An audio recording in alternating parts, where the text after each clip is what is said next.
오늘 우리에게 주신 하나님의 말씀은 여호수아 16장 1절로부터 10절까지 말씀입니다.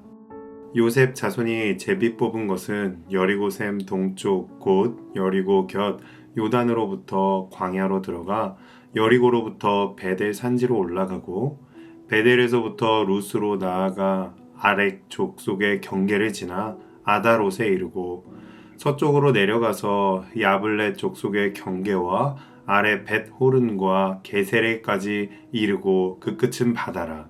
요셉의 자손 므낫세와 에브라임이 그들의 기업을 받았더라. 에브라임 자손이 그들의 가족대로 받은 지역은 이러하니라.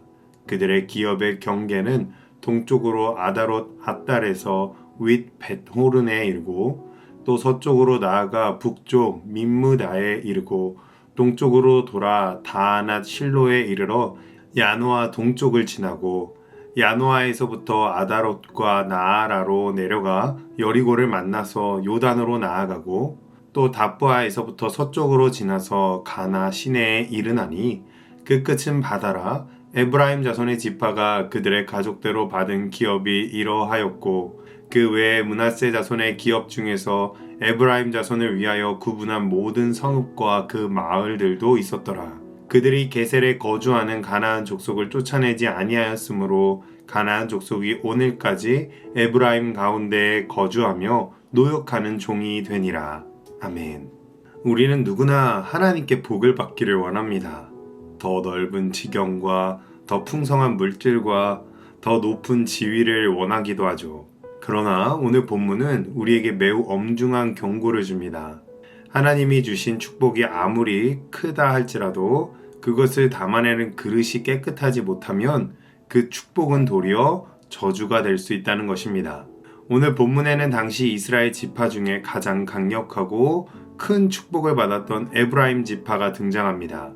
그들은 요셉의 자손으로서 장자의 명분을 얻었고 가나안 땅의 가장 비옥한 중심부를 차지했습니다. 하지만 오늘 본문의 마지막 절은 그들이 받은 엄청난 축복 뒤에 숨겨진 치명적인 영적 타협을 고발하고 있습니다. 오늘의 말씀을 통해 우리가 받은 축복을 어떻게 관리해야 할지 깨닫는 이 시간이 되시기를 주님의 이름으로 축복합니다. 본문 1절로부터 4절은 요셉의 자손, 즉 에브라임과 므낫세 지파가 제비 뽑아 받은 땅의 정체적인 윤곽을 보여줍니다. 1절 요셉 자손이 제비 뽑은 것은 이 표현 속에는 야곱의 예언과 모세의 축복이 성취되는 감격이 담겨 있습니다. 야곱은 죽기 전에 요셉을 축복하며 너는 담장 너머로 뻗은 무성한 가지라라고 했습니다. 실제로 그들이 받은 땅은 여리고에서부터 베델 산지로 이어지는 가나안의 신장부였습니다. 이곳은 지형적으로 방어에 매우 유리할 뿐만 아니라 토양이 비옥하여 농사 짓기에도 최적의 장소였습니다. 남쪽의 유다 지파와 더불어 북쪽의 요셉 자손은 가나안 땅의 양대 산맥과도 같은 핵심 지역의 세력이 된 것입니다. 이것은 전적인 하나님의 은혜입니다. 요셉 자손이 잘나서가 아니라 하나님께서 조상들에게 하셨던 약속을 신실하게 지켰기 때문에 받았던 기업입니다. 오늘 우리에게 주어진 축복과 건강과 재물과 재능 그리고 직분도 마찬가지입니다. 우리의 삶에도 나의 성취 때문이 아니라 하나님께서 은혜로 주신 선물들이 있는 줄로 믿습니다. 이어지는 5절에서 9절은 요셉 자손 중에서도 둘째였으나 장자의 축복을 받은 에브라임 지파의 구체적인 경계를 설명합니다. 하나님께서는 므낫세보다 에브라임을 앞세우셨고 그들에게 가나안의 허리 부분에 해당하는 광활한 영토를 주셨습니다. 9절을 보면 또 특이한 점이 나오는데요. 므낫세 자손의 기업 중에서 에브라임 자손을 위하여 구분한 모든 성읍과 그 마을들도 있었더라. 즉 에브라임은 자신들의 영토뿐만 아니라 형 므낫세가 받았던 땅 중에서 성읍들까지 추가로 분배받았다는 것입니다. 그 이유는 명확히 나오지는 않지만 에브라임과 므낫세가 형제 지파로 그만큼 가깝고 특별한 관계에 있었기에 다른 어떤 지파에게도 없었던 일이 가능했던 것으로 보입니다.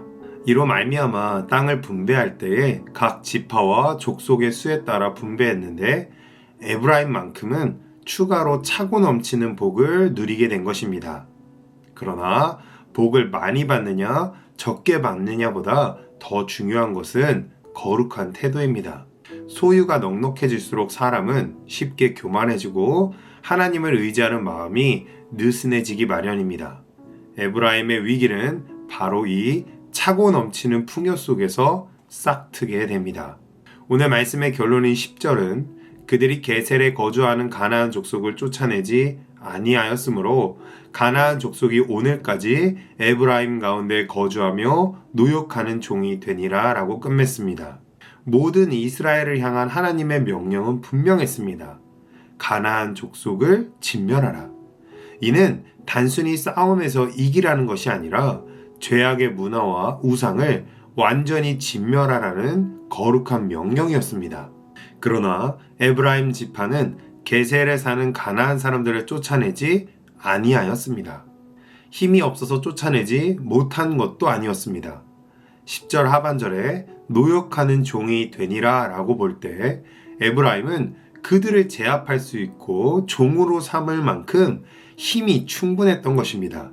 하지만 그들은 하나님의 말씀에 순종하는 대신 경제적인 이익과 편의를 선택했습니다. 굳이 쫓아낼 필요가 있을까? 살려두고 종으로 부리면 힘든 일은 그들이 하고 우리는 더 편하게 살 수 있지 않을까? 이것이 에브라임의 생각이었을 수 있습니다. 하나님의 말씀에 순종하는 것보다 더 실리적이고 합리적이라고 생각할 수도 있습니다. 그러나 이 선택의 결과가 어땠을까요? 여호수아 이후 사사시대를 지나 왕정시대가 되었을 때 에브라임 지파를 중심으로 세워진 북이스라엘에는 그들이 남겨둔 가나안 족속의 바알과 아세라 우상이 그 땅에 깊이 뿌리내리게 되었습니다. 결국 이 거룩하고 축복된 에브라임 땅의 베델에는 금송아지 제단이 세워졌고 하나님이 주신 그 비옥한 축복의 땅은 우상 숭배의 본거지가 되어버렸으며 결국 북이스라엘은 아수르에 의해 처참하게 멸망하게 됩니다. 자신의 편의를 위해 타협했던 그 작은 불순종, 언제든 제압할 수 있어 보이던 그 작은 죄악이 영혼을 파멸시키는 저주가 되었습니다. 이처럼 아무리 작은 죄악도 우리의 영혼을 파멸시키기에는 충분한 것입니다. 오늘 말씀을 통해 우리는 두려운 마음으로 스스로를 돌아보아야 합니다. 첫째, 내게 주어진 축복을 당연하게 여기지 말아야 합니다. 둘째, 편의를 위하여 죄와 타협하지 말아야 합니다. 혹시 우리 삶에도 이 정도는 괜찮겠지? 이건 사업상 어쩔 수가 없어. 다들 이렇게 사니까 라고 남겨둔 가나안 족속들은 없습니까? 내가 이용할 수 있다고 생각하는 그 작은 죄가 결국 나를 삼키고 무너뜨리는 파멸의 불씨가 될 수 있습니다. 그러므로 오늘 우리 모두는 에브라임의 실패를 거울 삼아 오늘 내 안에 있는 영적 게으름과 타협을 단호하게 몰아내고 눈앞의 이익보다 하나님의 말씀에 순종하는 거룩한 백성들이 되시기를 주님의 이름으로 축복합니다. 기도하겠습니다. 살아계신 하나님 아버지, 에브라임 지파가 받은 그 놀라운 축복이 불순종과 타협으로 인해 훗날 올무가 되는 것을 보았습니다. 주님, 우리가 받은 복이 저주가 되지 않도록 우리의 마음을 지켜주시옵소서. 당장의 평안함과 이익을 위해 죄와 동거하지 않게 하시고 단호하게 죄를 끊어내는 마음을 허락하여 주시옵소서. 오늘 하루도 세상의 방식이 아닌 하나님의 말씀으로 승리하는 거룩한 주의 백성이 되게 하여 주시옵소서. 예수님의 이름으로 기도합니다. 아멘.